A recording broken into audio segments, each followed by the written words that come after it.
남하로 태어나서 나라가 망하는 이 판국에 목을 찔러 죽지는 못할 망정 이따위 글을 쓰고 있는 게요.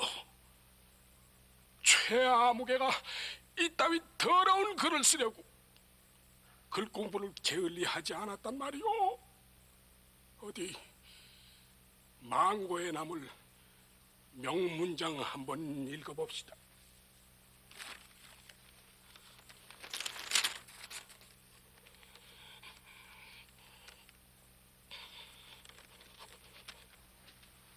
대감, 시생도 대감의 의지를 모르는 바 아니오이다.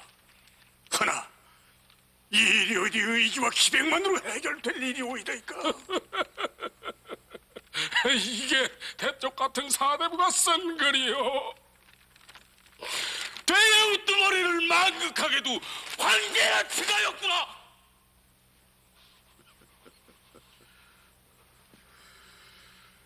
대감은 찢으시오. 죽는 건 내가 하리다.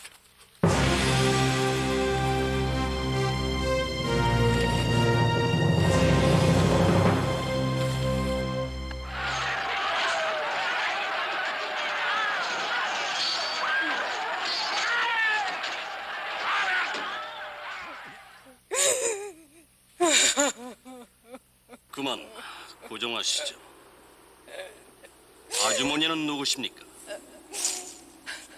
난 병자호란데 이름 없는 조선 안악이오이다.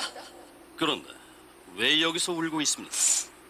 이것이 억울한 사람 한풀이 해주는 곳이라 해서 왔소이다. 꼭 그렇다고 할 순 없지만 비슷한 일을 하는 곳이긴 합니다. 그래, 무슨 억울한 일을 당하셨습니까? 오죽하면 저승에도 들지 못하고 구천을 헤매는 신세가 됐겠소. 난 병자년에 있었던 날을 통해 지아비와 자식을 오랑캐의 칼날에 모두 잃었답니다. 그거 참 안 되겠. 그럼 아주머니께서는 오랑캐의 만행을 탄원하고 싶으신 건가요? 아니오이다. 지아비와 자식의 목숨을 앗아간 것은 오랑캐라 하나 그리 된 것은 아무 방법 없이 말싸움이나 일싸움이며 망할 날만 기다린 높은 나리들의 탓이라 알고 있어이다. 이보시오 젊은이, 날를 통해 헛되이 목숨 끊고 포로가 된 사람은 누구였죠? 임금이 몽진한 마당에도 한 마음이 되지 않고 싸우자느니 화친하자느니 말싸움만 계속한 최명길, 김상원 그 두 양반의 잘잘못을 가려주시오.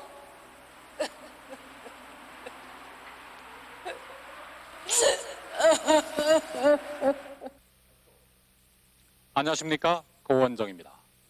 앞에서 보신 것은 조선왕조실록 인조 15년 1월 30일조의 기록을 토대로 한 것입니다. 그 원문을 보면은 이렇습니다. 용골대로 하여금 군병을 이끌고 행차를 호위하게 하였는데 길에 좌우를 끼고 임금을 인도하여 갔다. 사로잡힌 백성들이 바라보고 울부짖으며 모두 말하기를 우리 임금이시여, 우리 임금이시여, 우리를 버리고 가십니까? 하였는데 길을 끼고 울며 부르짖는 자가 10,000명을 헤아렸다. 이것이 병자호란 당시에 비참했던 실상입니다. 경쟁 관계에 있었던 두 인물을 통해서 역사의 진실을 생각해보는 역사의 라이벌, 그 두 번째 시간입니다. 오늘은 그 주인공들을 역사의 전면에 내세우기 위해서 가상의 무대를 마련해 보려고 합니다. 오늘의 주인공은 김상헌과 최명길입니다. 이 두 사람은 청나라가 조선을 침략했던 1636년 병자호란 당시 청과 화친을 해야 한다는 주화파와 끝까지 싸워야만 한다는 척화파로 의견이 맞섰을 때 각각 그 전면에 섰던 사람들입니다. 당시의 인조임금은 청과 조선의 관계를 임금과 신하, 즉 군신 관계로 인정한 채 항복을 하게 됩니다. 결국 주화파의 의견을 따른 셈이죠. 훗날의 사가들은 이를 치욕의 역사로 기록하고 있습니다. 그리고 당시 목숨을 걸고 싸워야만 한다고 주장했던 김상헌을 절개를 지킨 충신으로, 그리고 최명길은 그 반대로 평가하기도 합니다. 오늘 이 시간에는 과연 이 같은 평가가 얼마나 옳은 것인지 한번 살펴보려고 합니다. 이야기를 시작하기 위해서 그 두 사람을 역사의 무대 위에 모셨습니다. 지천 최명길 선생이시죠? 그렇습니다. 지천 선생께서는 광해군을 몰아내고 인조를 옹립했던 소위 인조반정 때 쿠데타 세력의 한 사람으로 참여를 하셨죠. 그렇소. 왕조 시대에 그런 쿠데타를 도모하는 일이 그렇게 쉽지는 않았을 텐데요.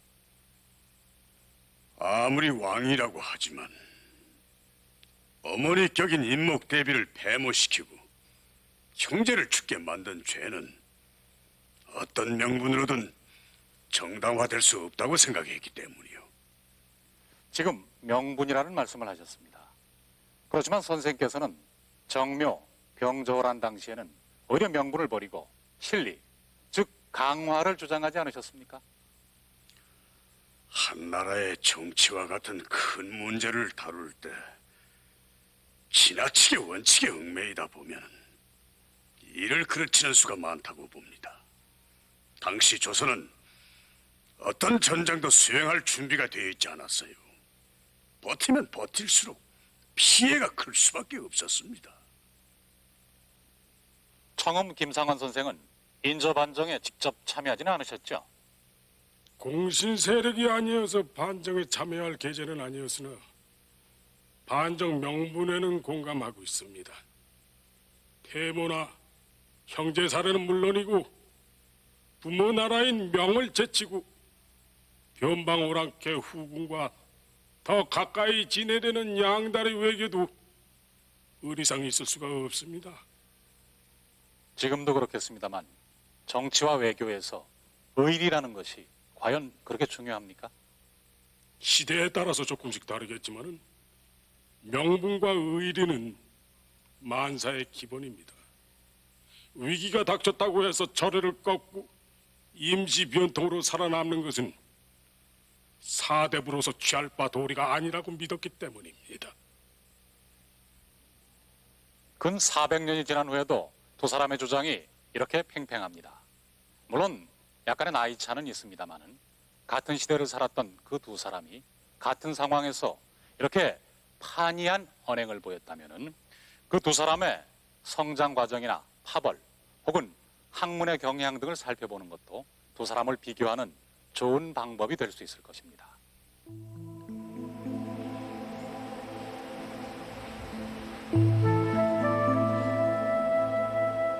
지천 최명길, 본관은 전주.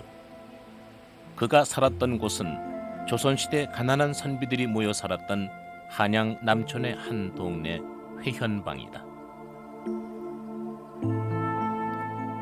인조 반정을 주도한 핵심 가운데 한 사람이었으나 그 스스로는 관직에 큰 욕심이 없었던 것으로 전해진다. 허나 경력이나 학문 면에서 월등한 조건을 가지고 있었던 만큼 인조 반정을 성공시킨 뒤 불과 1년 만에 이조 좌랑에서 참의를 거쳐 참판에 이르는 파격적인 대우를 받는다. 성리학이 한 시대를 지배했던 시절, 최명길이 아들에게 남긴 글에서 그 생각의 한 단면을 엿볼 수 있다.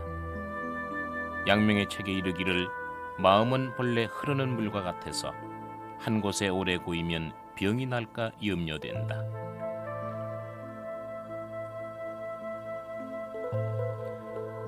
인조 반정은 서인에 의해 주도됐다. 청음 김상헌도 최명길과 같은 서인이었지만 그는 향촌 선비들의 여론을 중앙의 정계에 대변하는 위치에 있었다. 이들을 가리켜 서인 살림이라 부른다. 그들은 정치에 직접 참여하기보다는 이념과 원칙을 제시하고자 했으며 각종 정책을 놓고 반정 공신들과 대립하기도 했다.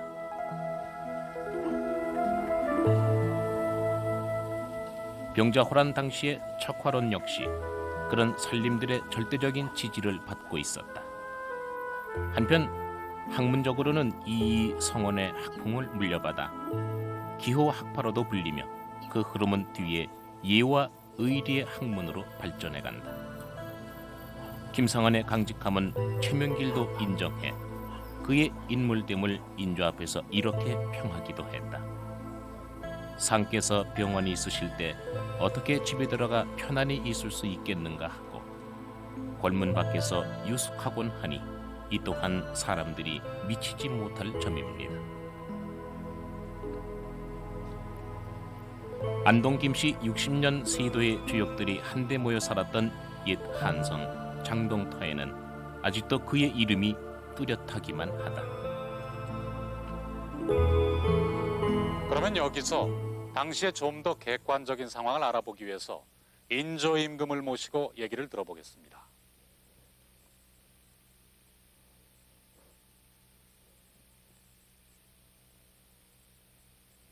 이분은 반정을 통해서 보좌에 오른 후 정묘, 병자년의 양대 호란을 겪고 결국 삼전도에서 굴욕적인 항복을 했던 조선 왕조의 제16대 임금이십니다.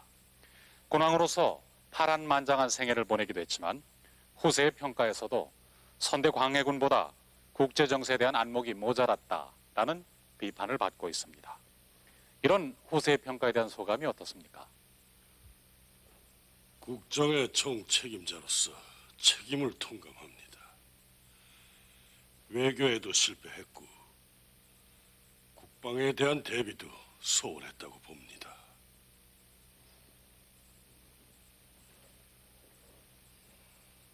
외교 문제가 언급된 김에 당시 동북아의 국제정세에 대해서 살펴보겠습니다.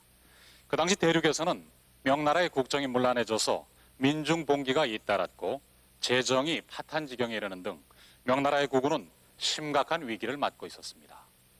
이를 틈타서 만주 일대에서는 여진족이 후금이라는 나라를 세우고 우길승천의 기세로 그 힘을 키우고 있었는데 그들은 명나라를 정벌해서 중원을 차지하기 전에 우선 후방의 적이 될 수도 있는 조선을 먼저 침략해오게 된 것입니다.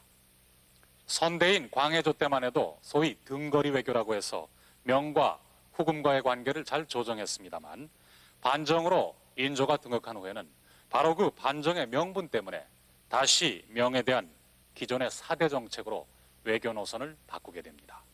여기서 문제가 되는 반정의 명분이란 광해군이 오랑캐인 후금과 가까이 했다는 것이므로 인조 때는 의도적으로 후금을 멀리할 수밖에 없게 되는 것입니다. 이로 인해서 점점 그 세력을 키워가던 여진족으로부터 두 차례나 침략을 받게 됩니다. 적의 선봉이 압록강을 넘은 지 닷새 만에 강화도로 몸진을 했소. 이제 적의 본진마저 강화도에서 겨우 100리 떨어진 평산에 진을 쳤어. 아직도 승전을 알리는 파벌은 강간무소식이란 말이오. 이런 낭패가 있나. 후금을 배척해서 멀리하자고 입을 모으더니 그래 대비책 하나 생각해내지 못한단 말이오. 임진강의 군사가 이미 무너져 흩어질 형세에 있는데 강화도마저 함락되기라도 한다면 이는 국가의 패망과도 직결되옵니다. 한번 화친의 기회를 놓치고 나면 뒤에 후회해도 소용이 없는 일이옵니다.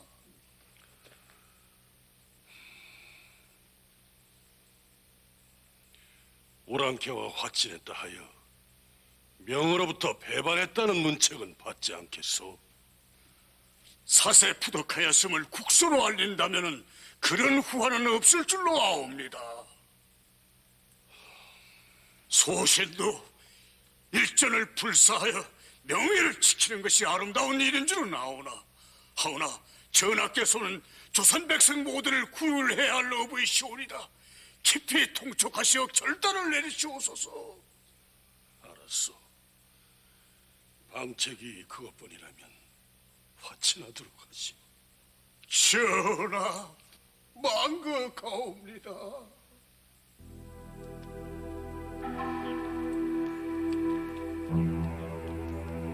후금의 사신과 수차에 걸쳐 협상이 진행되는 동안 유생들의 척화 상소는 끊이지 않았고 치명기를 참수하라는 요구까지 제기된다. 허나 양국 사이에 밀고 밀리는 줄다리기 끝에 3월 3일 결국 어렵게 화의가 이루어진다. 타결된 강화의 조건은 다음과 같다. 즉시 철병할 것, 다시는 압록강을 넘지 말 것, 양국은 형제국으로 칭할 것, 조선은 후금과 화역을 맺되 명예 대적하지는 않을 것.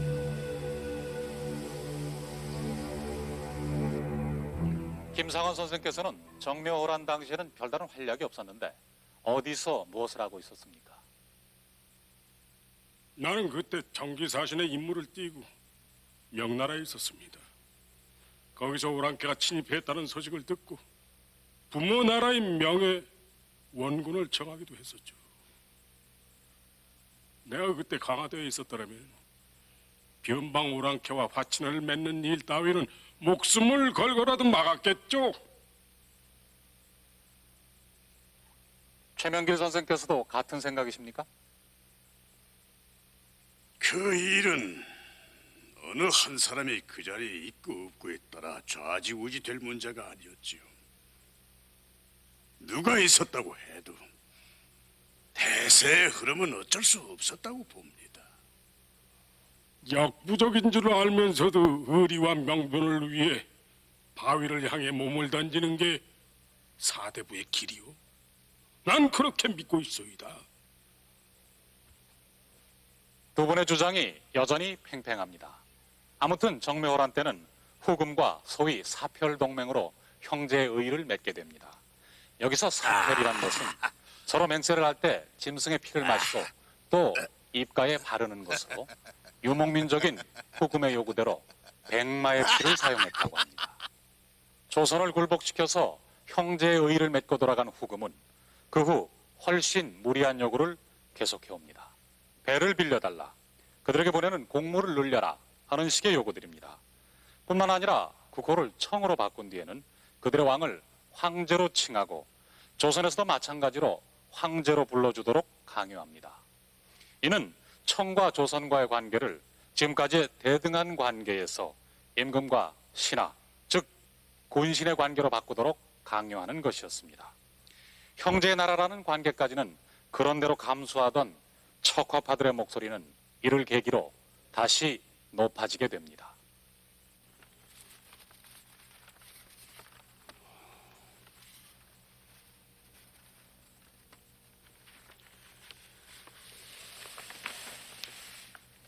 후금이 국호를 청으로 고치고 우리더러 그들의 우두머리를 황제라 칭하길 요구해왔소. 이를 어떻게 처리하면 좋겠소? 이 일에는 간악한 모략이 숨어있음을 간과하지 마시옵소서.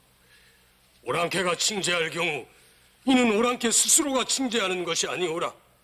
우리나라 묘당에서 칭제하여 마지못해 황제가 된 듯이 선전하려는 술책인 게 분명한 줄 아옵니다. 그들의 의례적인 글에는 답을 하고 이치에 어긋나는 말은 거절해야 군신의 의리와 이웃나라의 도리가 둘 다 완전하게 될 것이옵니다. 그리고 화를 늦출 대책도 마련해야 할 것이옵니다. 지금은 병사와 군량이 모두 부족합니다.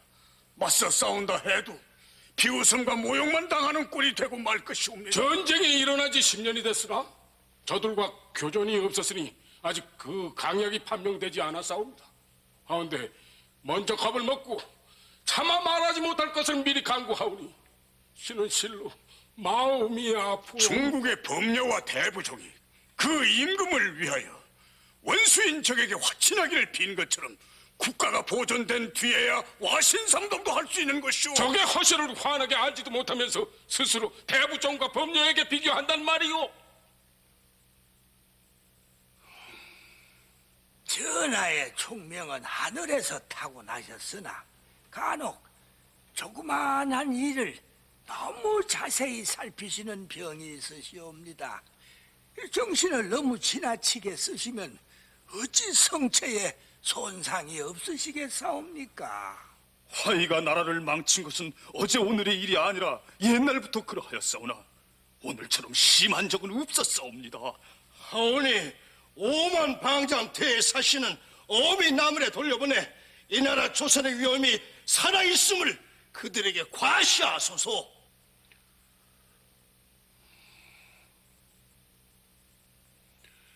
그리하도록 하라.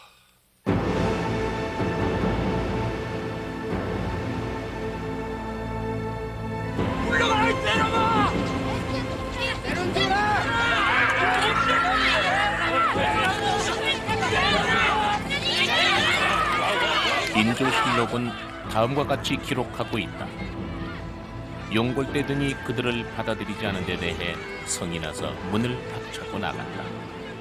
그들이 성을 나갈 때에 구경하는 관중이 길을 메웠는데 여러 아이들이 기와 조각과 돌을 던지며 욕을 하기도 하였다.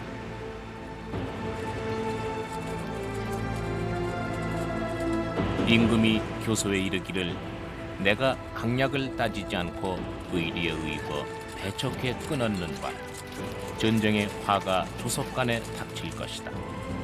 생각이 여기에 이름에 후회한들 무슨 소용이 있으랴.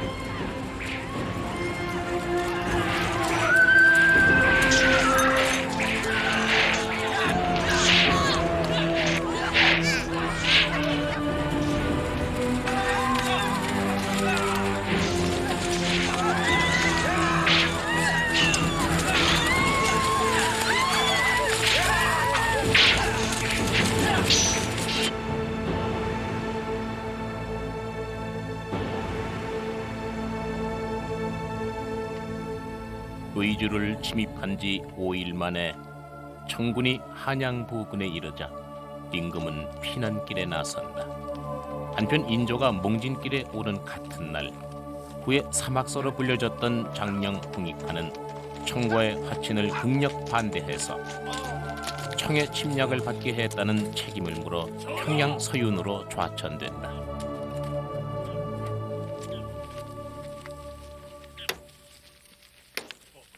전황은 어찌 되었느냐?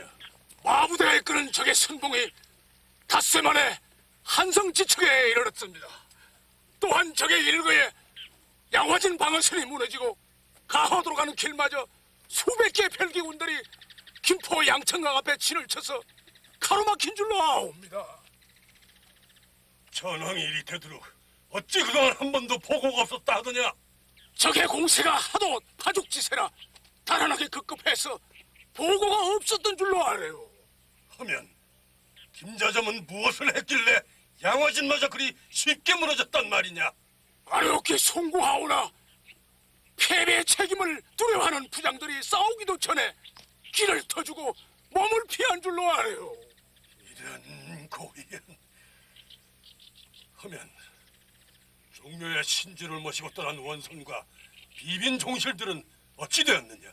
다행히도 길이 막히기 전에 무사히 강화도로 건너갔다 하옵니다.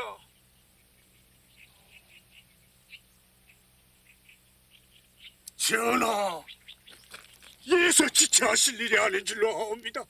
존엄을 낚이시어 어서 남한산성으로 피하시어 옥체를 보존하셔야 하옵니다.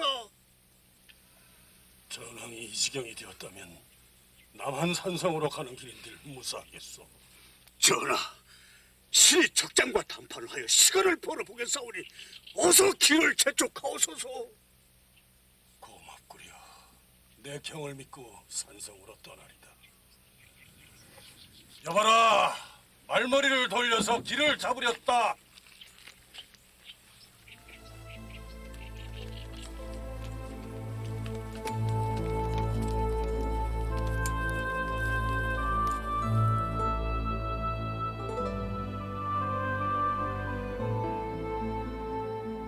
남한산성은 천혜의 이웃이었으나 전시 준비가 부족해 성안의 사정은 참담했다.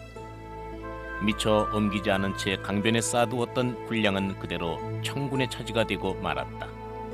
성안의 군량은 병사의 한 달치 식량밖에 되지 않았고 말의 먹이가 떨어지자 말이 군사의 식량이 됐다.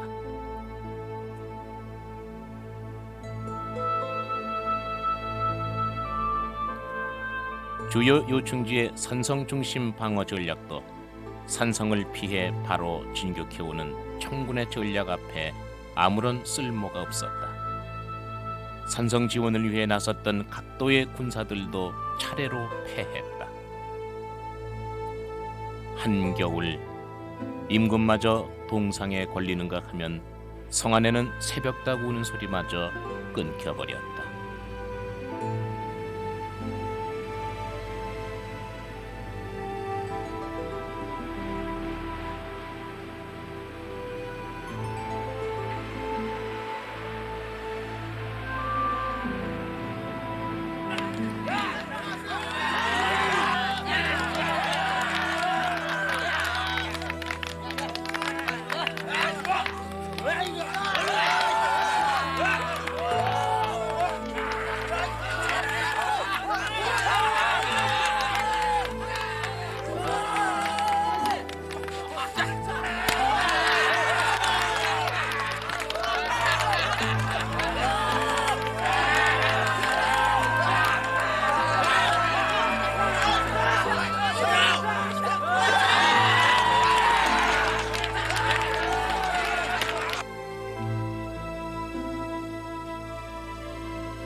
난 대청국 조성친정군 선봉장 마부대요 이시여.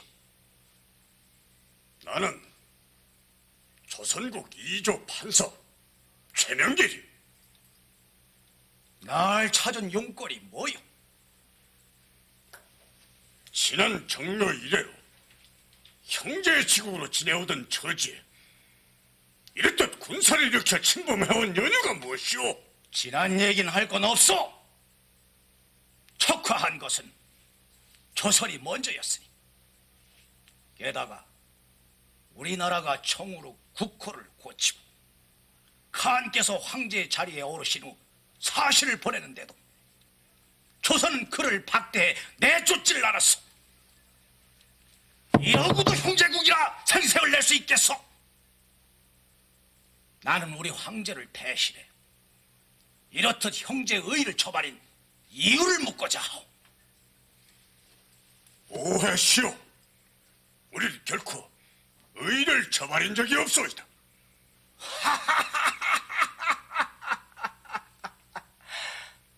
오해라고? 듣기 싫소? 지난번 그대 국왕이 평안도 관찰사에게 보낸 밀서를 우리 손에 갖고 있는데도 딴소리요. 정의에 입각해 결단을 내렸으니 방비책을 가다듬어라.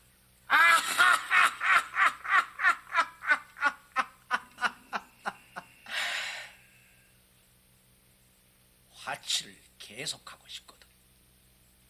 조선국 임금에게 그대로 가서 전하시오.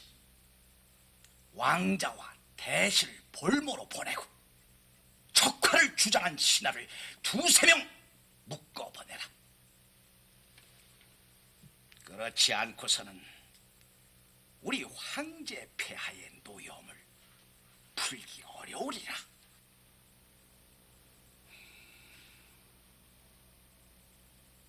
전하, 흉측한 소식을 전한 소신을 파직하옵소서. 당찬소. 과인의 실덕을 어찌 경에게 문책하겠소. 경들은 이 판의 말을 잘 들었을 줄 알고 장차 이 일을 어찌하면 좋겠소. 영의정은 어찌 생각하시오? 묘책이 없겠소. 전하, 우선 다른 사람을 왕자와 대신이라고 속여서 보내봄이 어떠할까 하옵니다. 만약의 경우 탄로가 되면 대노여움만 살 뿐이옵니다. 오히려 일을 그르칠까 저대옵니다. 저들의 문서를 보면 우리를 신하로 깔보고 있는 태도가 분명하옵니다. 답서를 보내는 일은 불가하다고 생각되옵니다. 하오나 산성이 포위되어 배검로가 차단되는 바람에 성 안에 있는 생명들의 안위가 위박하게 그치옵사옵니다. 원망과 고통이 하늘을 찌를 듯한 민심을 다스리고 종묘사직을 지키는 길은 화친밖에는 없는가 하옵니다. 내 스스로 애걸하면 적은 더욱 경멸하여 화해는 마침내 이루어질 수가 없사옵니다. 오직 한 마음으로 싸워 지킬 수 있음을 보여준 후에야 강화를 의논할 수 있을 것이옵니다. 적의 군사는 배가 부르고 말은 날렵한데 우리 군사는 날로 피폐해 가기만 하니 이런 상태로는 적을 대적하기가 어렵소이다. 오랑캐의 두목이 직접 출전하는 이상 대적하기가 어려울 또 싶사옵니다. 서로 지금 우리가 저들에게 사죄한다고 하더라도 어떻게 저들의 노여움을 풀 수가 있겠사옵니까? 반드시 따르기 어려운 요청을 해올 것이옵니다. 고금의 역사를 보건대 죽기를 각오한 나라가 망한 적이 없사옵니다. 태조 개국 이래 단 한 차례도 외세에 무릎을 굽힌 바가 없사온데 이제 와서 한갓 변방 오랑캐에게 군신으로 굽히라니. 어서 일전을 결의하시어 내 나라를 위해 온 백성이 일어서도록 명하소서. 이것만이 청사의 아름다운 이름을 남길 유일한 길이옵니다. 통촉하옵소서. 전하, 강화에서 급한 전갈이 왔사옵니다. 어서 전하라. 그래, 무슨 전갈이냐? 강화가 적들의 손에 함락되어 종묘 신주가 적의 손에 넘어가고 원손 아기씨와 대군 마마 비빈 종실들 게 없어 내 볼모가 되셨다 하옵니다.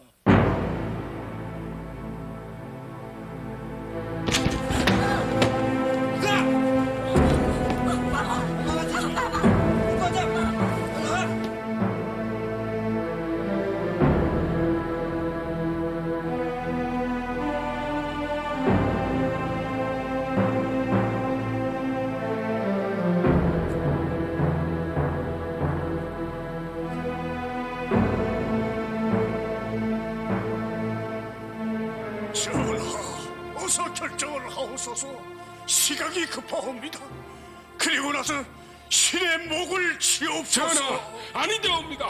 화친만은 불가하옵니다. 통촉하소서. 여봐라, 내관 있느냐? 예, 이게 무슨 소리고? 아래옵기 황공하오나 꽤 포탄이 성 안에까지 떨어질 듯 싶사옵니다. 무엇이라고? 아바마마, 어서 결정을 내려주옵소서. 소자가 볼모로 가서 이 환란이 끝날 수만 있다면 소자 기꺼이 가겠사옵니다.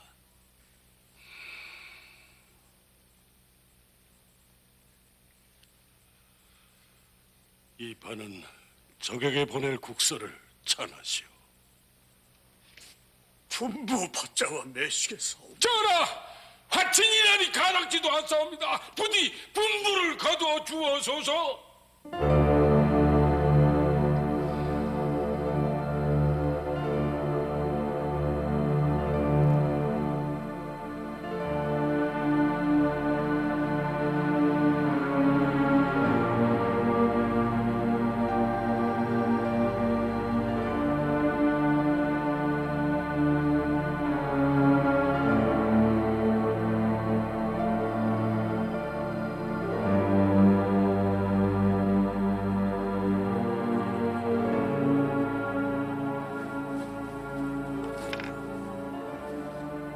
남아로 태어나서 나라가 망하는 이 방국에 목을 찔러 죽지는 못할 망정 이따위 글을 쓰고 있는 게요. 최아무개가 이따위 더러운 글을 쓰려고 글 공부를 게을리하지 않았단 말이오. 어디 망고에 남을 명문장 한번 읽어봅시다.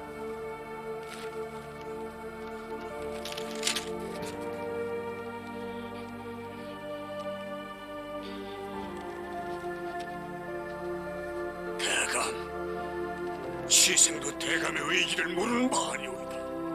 그러나 이 일이 어디 의기와 기백만으로 해결될 일이오이다니까. 이게 대쪽 같은 사대부가 쓴 글이요.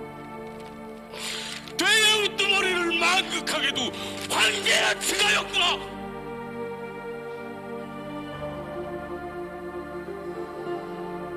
배감은 찢으시오.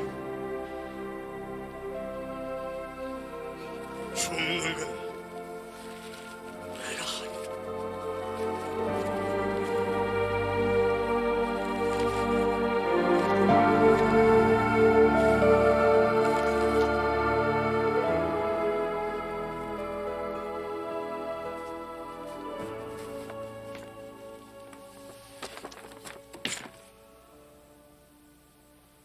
저들에게 보낼 대신들은 정해졌어. 화친을 배척한 사람들의 의논이 당시에는 정론이었다 해도 오늘에 이르러서는 나라를 그르치게 한 죄를 피할 길이 없으니 저들이 나아가기를 자청한다면 좋겠사옵니다. 홍익하는 지금 평양성에 있는데 저들로 하여금 그에 대한 처치를 마음대로 하게 하는 것이 좋겠사옵니다. 지금 마냥 묶어보내 저들이 즉시 포위를 푼다면 모르겠사오나 그런 보장도 없는데 어찌 묶어보내는 일을 하겠사옵니까? 하면 누굴 뽑아보낸단 말이오?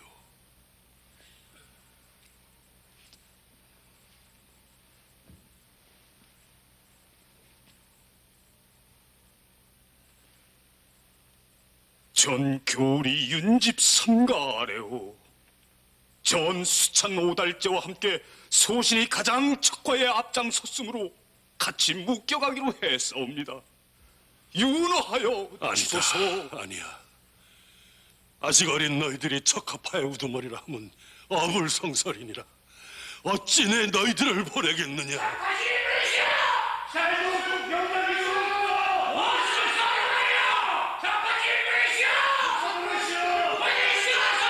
아니 이건 또 무슨 소린고? 무엇이라고? 훈련 도감과 어영청 군사들이 행궁 앞에서 척화신을 잡아내라고 고함을 치고 있다 하옵니다. 이런 고의한 일이 있나? 아무리 사태가 급박하다고는 하나 저 앞에서 감히 어찌 이런 일이 있을 수가 있는가? 전하, 이제 사태는 뒤집기 어려울 듯하옵니다. 홍익한 윤집 오달제뿐만 아니라 척화를 주장했던 그들 중 몇 사람을 더 골라서 보낸다면은 저들이 숫자가 많은 것을 기뻐하리라 여겨지옵니다. 전하, 김유 또한 화친을 배척한 사람 가운데 하나이옵니다. 그 저희가 의심스럽고 한 시대에 명망 있는 선비들이 모두 사라질까 두렵사옵니다. 말씀을 삼가하시오. 군대를 책임 맡은 채찰사로서 구경만 하던 날짜를 다 보내고 사태를 오늘에 이르게 만들었으니 그를 보람이 마땅한 줄 아옵니다.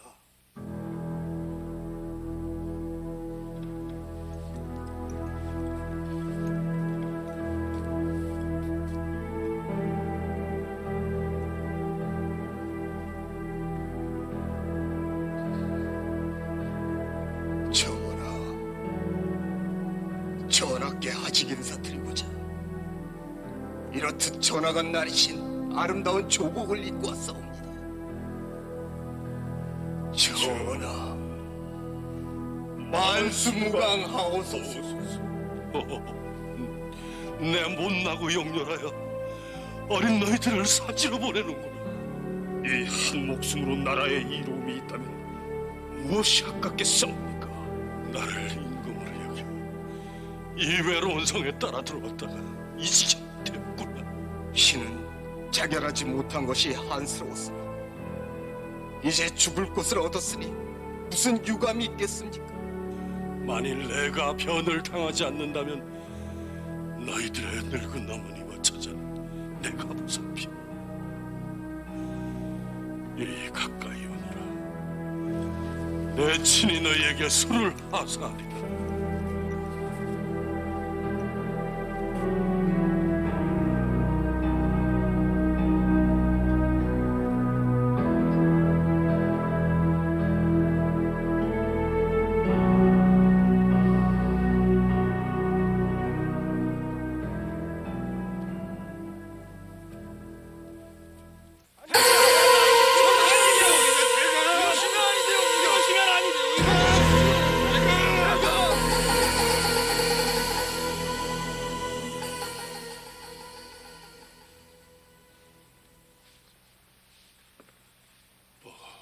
어찌되었소?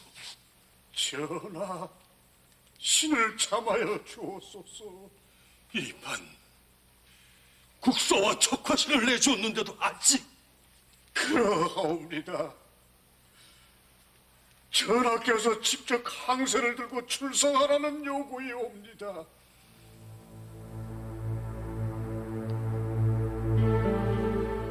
하는 수 없지. 항사를 쓰고 출산 준비를 망극하옵니다. 전하.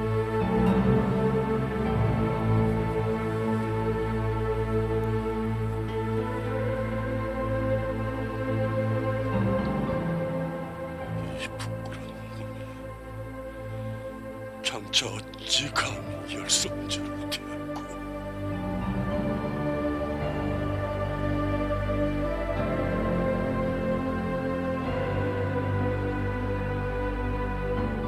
남한 선성을 나선 인조는 삼전도에서 청태종에게 3번 절하고 9번 머리를 조아리는 굴욕적인 항복의 예를 행한다.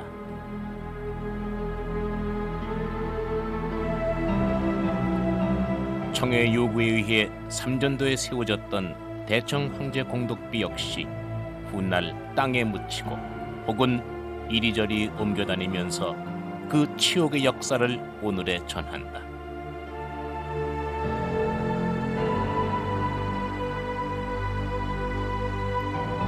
그리고 항복의 값비싼 대가 중에는 또 하나 척화신 삼학사, 홍익한 윤집 오달제의 이름을 빼놓지 못한다.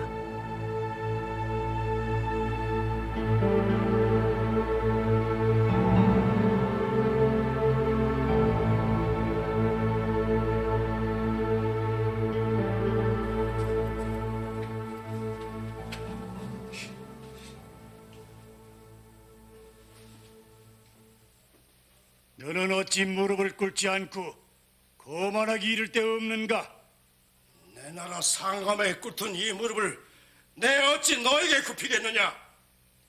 너는 어찌 정묘의 맹약을 저버리고 척화하여 두 나라의 척이 지게 했느냐? 너희와 우리나라 조선은 일찍이 형제 맹약을 맺었는데 스스로 황제라 칭하여 우리를 신하로 만들고자 한 것은 바로 너니라. 약속을 어긴 것은 바로 너지 내가 아니다. 허면 내가 어째서 황제가 될 수가 없느냐? 너는 명나라의 반역자니 황제가 될 수 없다. 이런 고의한! 너희 나라 형사는 난도질로 한다 하더라. 어찌 빨리 그리하지 않고 괴롭히느냐? 어서 나를 죽여라! 여봐라! 저놈을 끌어내어 당장 참수하렸다!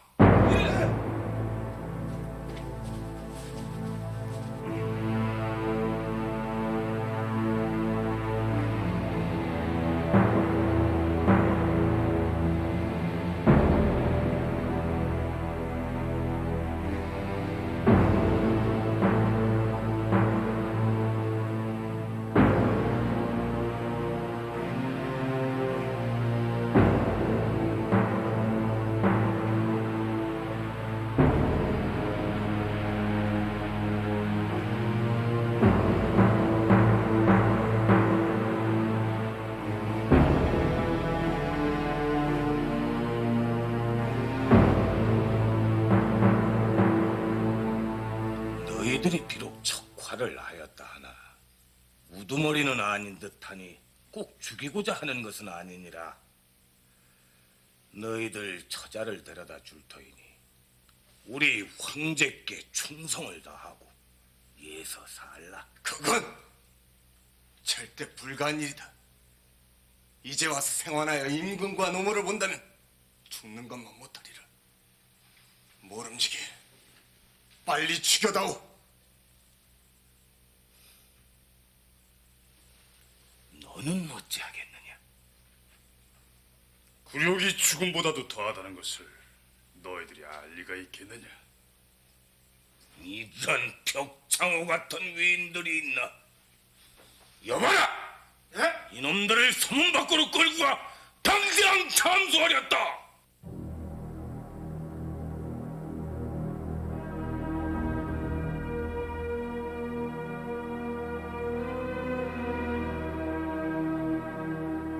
금술의 은혜와 정이 두텁더니 서로 만난 지 채 이태가 못 되었소. 내 삶을 점칠 수 없으니 부디 뱃속의 아이나 보살펴 주구려.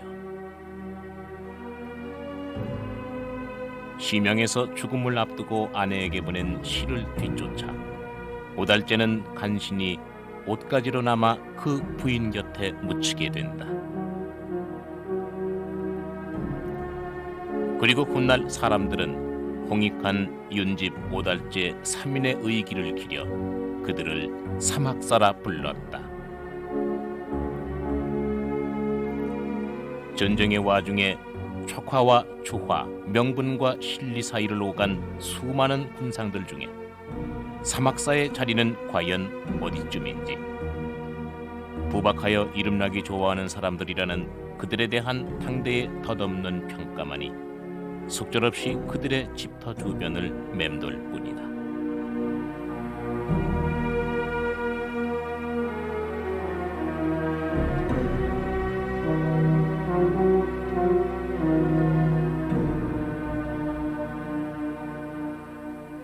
이렇게 해서 조선은 청과 군신관계 화의를 맺고 표면적인 평화를 되찾습니다. 인조의 항복과 동시에 낙향했던 김상헌은 얼마 후 사막사처럼 청으로 끌려가는 신세가 됩니다.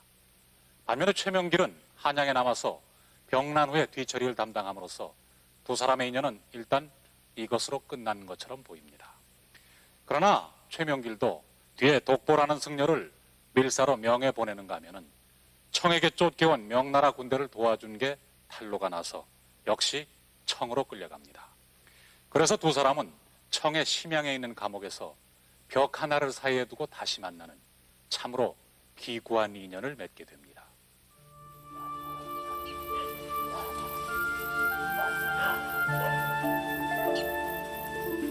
인조가 청에 항복하던 그날, 김상헌은 고향으로 낙향. 그 후 임금의 계속되는 부름에도 응하지 않은 채 풍산의 청원루에 머물러 있었다. 멀수록 향이 더욱 맑다는 뜻을 주변 사람들이 청을 멀리한다는 뜻으로 넘겨짚을 만큼 척화에 대한 그의 태도는 변함이 없었다. 훗날 명을 정벌하기 위한 청의 병력 지원 요청을 물리쳐야 한다는 상소가 문제되어 1639년 그는 청으로 끌려가게 된다.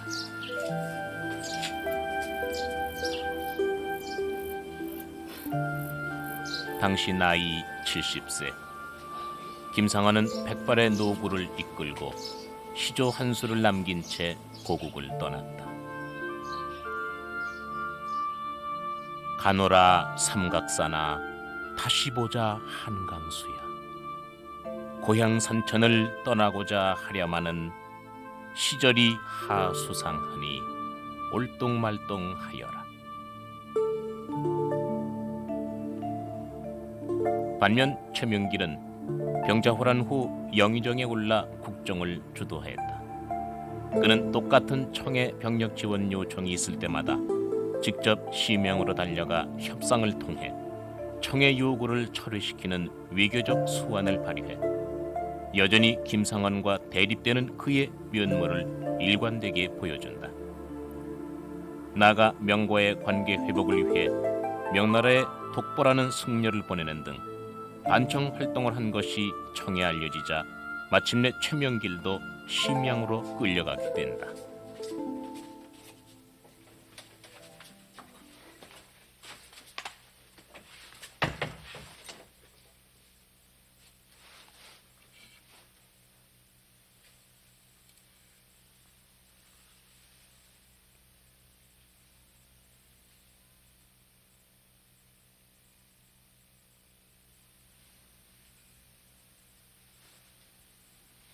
최대감은 부귀 영화를 노릴 줄 알았는데 예서 만날 줄 몰랐어.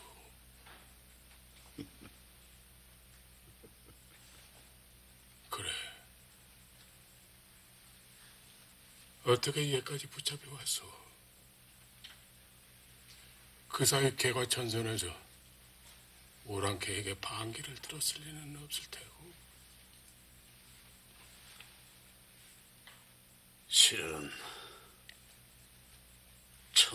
한자를 박으려다 탈로가 나서 잡혀왔다면 믿으시겠소? 그게 사실이요? 그렇습니다. 내가 화의를 주장했으니 청에 사대하려 한다 생각하셨겠지요. 대감이 대의명분을 주장했지만 나는 힘없는 나국 조선이 살아남을 길은 그뿐이라 생각했었소.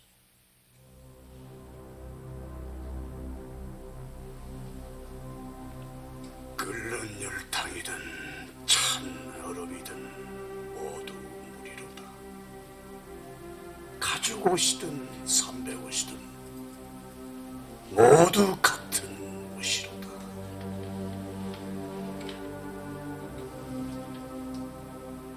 성패는 하늘에 달린 것. 옳은 것은 살펴 돌아가야 하나니 새벽이 가고 날이 어두워지더라도 어찌 웃도리와 아랫도래를 받고 있겠는가. 권유는 현자도 잘못한 경우가 있는가. 진리는 많은 무리로도 막지를 못하느니라.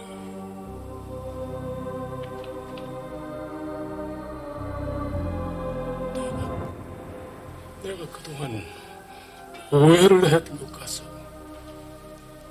대감의 속 깊은 뜻을 내가 이해하지 못했으니 용서를 해주시오.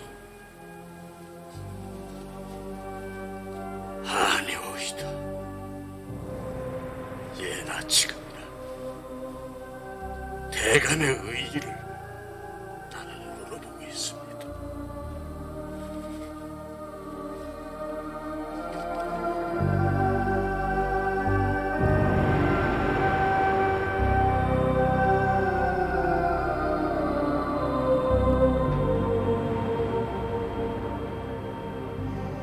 지천집에는 김상원과 최명길이 주고받은 정겨운 대화의 내용이 기록되어 있다. 이후 두 사람은 최명길의 아들 최후량과 조선정부의 노력으로 김상원은 압송된 지 6년 만에, 최명길은 3년 만에 고국으로 돌아오게 된다.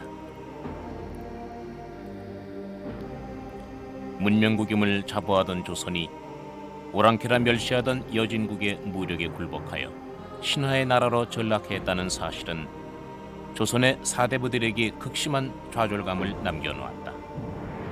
조선 왕조의 권위 또한 땅에 떨어졌다.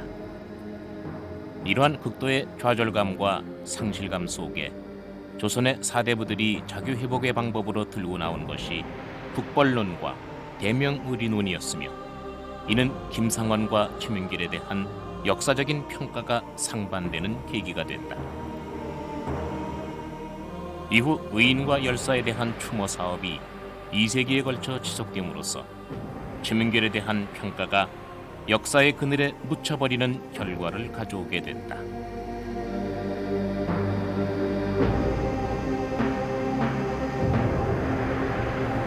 그러면 이 시간을 마무리하기 전에 두 분의 발언을 마지막으로 들어보도록 하겠습니다.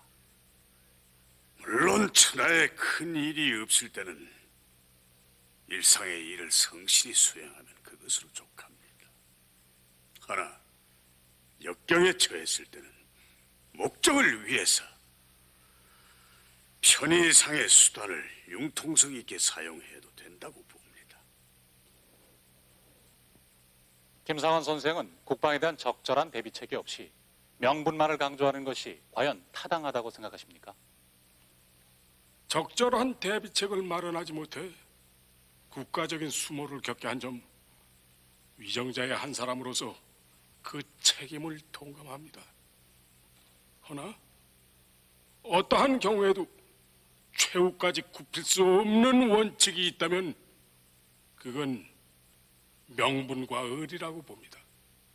한 번 원칙이 무너지기 시작하면 끝이 없는 법이니까요. 들으신 대로 김상헌과 최명길 두 사람은 우리 역사상 매우 어려웠던 시절을 소신껏 최선을 다해서 살아냈습니다. 성리학의 규범이 국가관이나 세계관의 전부이던 그 시절에 김상헌은 다소 현실 감각이 떨어진다는 비판을 받기는 하지만 대쪽 같은 절개와 의리를 지킴으로써 오늘날까지 총절의 대명사로 불려지고 있습니다. 한편 최명길은 당대 그 누구보다도 현실 인식에 밝아서 다소 파격적이고 절개를 지키지 못했다는 비판에도 불구하고 지혜롭고 앞서가는 능력 있는 정치가였음을 인정해줘야만 할 것입니다.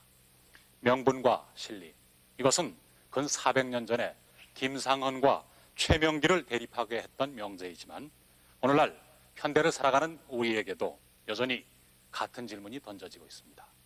가정에서, 사회에서, 정치, 경제, 외교 무대에서 우리는 아직도 끊임없이 선택을 강요당하고 있습니다. 김상헌인가 최명길인가? 아니면은 제3의 또 다른 선택이 있을 수 있는가? 이것은 과거의 문제가 아니라 바로 오늘의 문제입니다.